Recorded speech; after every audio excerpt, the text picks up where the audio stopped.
Hi everyone, it's Haley from Cruise Blog. Today we're going to be talking about everything I learned from my first ever cruise with Norwegian Cruise Line. Let's get started.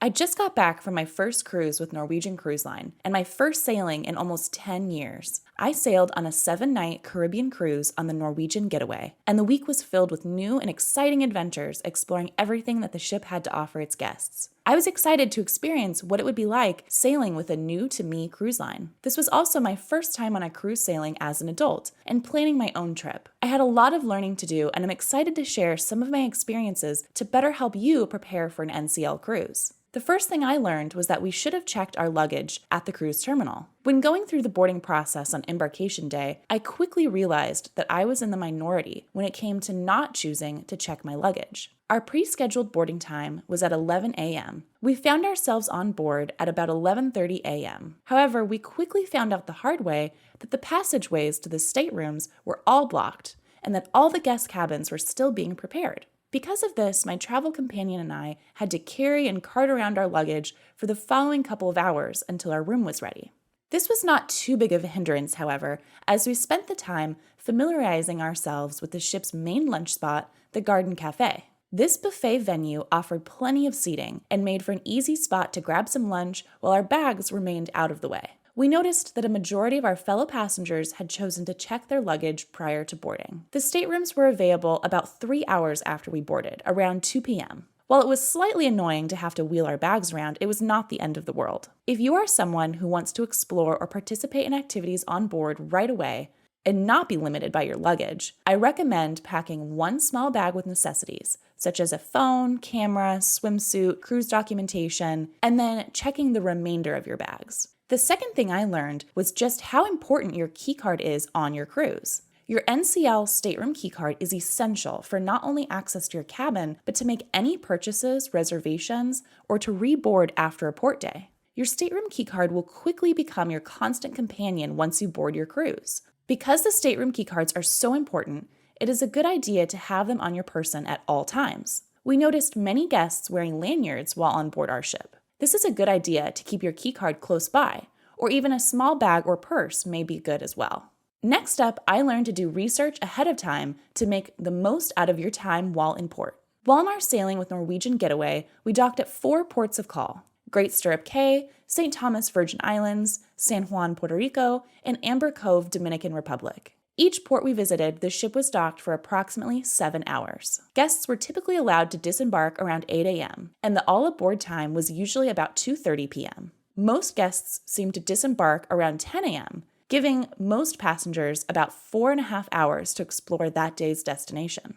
This seemed like a short amount of time to explore, and it did feel like it at some times. But my recommendation is to do some research ahead of your sailing to see which places you'll be visiting on your itinerary, and to see what the area has to offer in terms of sights and attractions. The fourth thing I learned was that there are a ton of activities to do on board, but everything was much busier on sea days. We discovered that some of the best times to visit these venues is during the afternoon of port days. For example, the Sky Ice Bar on board was one of my favorite things to do that is unique to Norwegian Cruise Line breakaway class ships. We chose to visit this location during our first full day. We spent the morning and afternoon visiting NCL's private island, Great Stirrup Cay. And then once back on board in the evening, we made our way to the ice bar. We were pleasantly surprised to discover that we were the only ones inside during the time we chose to visit. The crew member inside told us that oftentimes on port days, many guests are tired from their excursions or spending the day in the sun,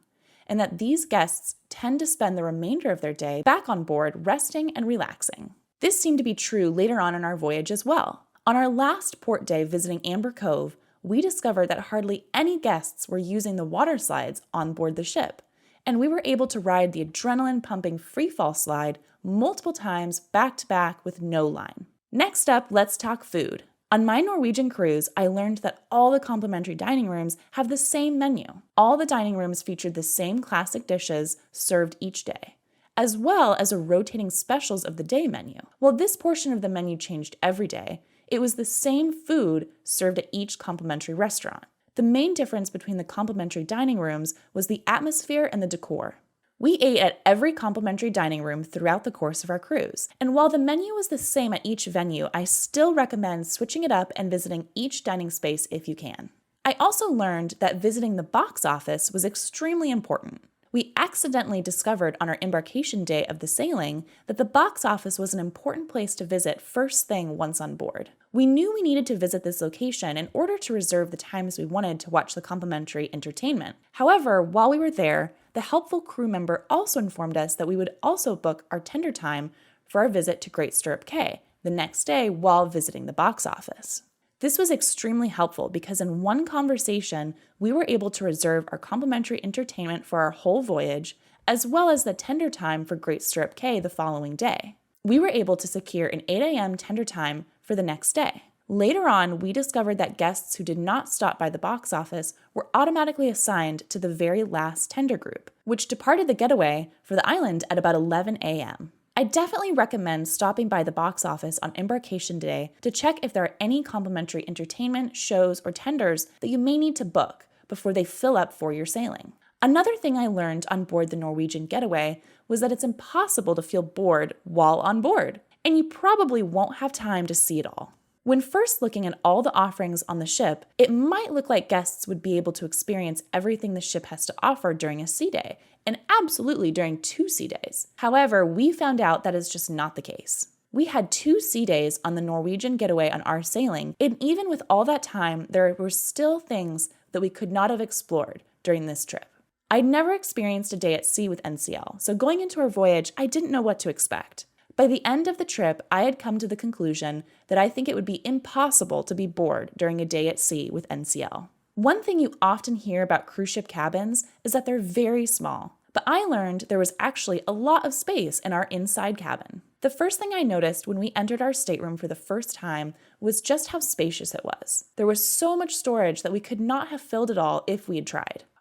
The 9th thing I learned on my Norwegian cruise was that there are benefits and drawbacks to booking a shore excursion versus exploring on your own. We embarked on one shore excursion with NCL while on our cruise. The name of our excursion was Discover St. Thomas and Magens Bay. This is the first time I had been on a shore excursion with NCL, and I was interested to see how they would go about the process. The first thing I noticed was that Norwegian Cruise Line partnered with a local tour company to conduct the excursion. We were taken by open-air bus to several different locations across the island of St. Thomas. This excursion was nice because it made our transportation to these places much easier and efficient than if we had tried to organize something on our own potentially. We were able to visit both the highest point of the island and one of the most renowned beaches, Magens Bay. While I would recommend our chosen shore excursion to anyone unsure of how to get around the island or who would like the simplicity of NCL planning their port day, those who desire more freedom at ports of call might consider not booking a shore excursion. Not booking a shore excursion would allow a guest to have the freedom to walk around the port city and take their time at locations. Finally, the last thing I learned on the Norwegian Getaway was to take the time to make memories. Going on any cruise vacation is an excellent opportunity to make memories of a lifetime. Cruise sailings make the perfect setting for families, couples, and friends. From my experience with NCL aboard the Norwegian Getaway, I can confidently say that there was plenty of activities and experiences for people of all ages on board. There can be so many activities and happenings on the ship, but I would recommend to slow down every once in a while and take in the fact that you're on a cruise vacation. One of the evenings on our voyage, we took the opportunity to walk the waterfront, which is an outdoor deck space aboard NCL ships. We slowed down and watched the sunset. The ocean views were some of the most incredible I've ever seen, and this relaxing moment really showed me how spectacular cruising is. And those are the top 10 things I learned on board my recent cruise with Norwegian Cruise Line. If you like this video, be sure to like and subscribe to our channel so you're notified when we have new content to share. Until next time, happy cruising!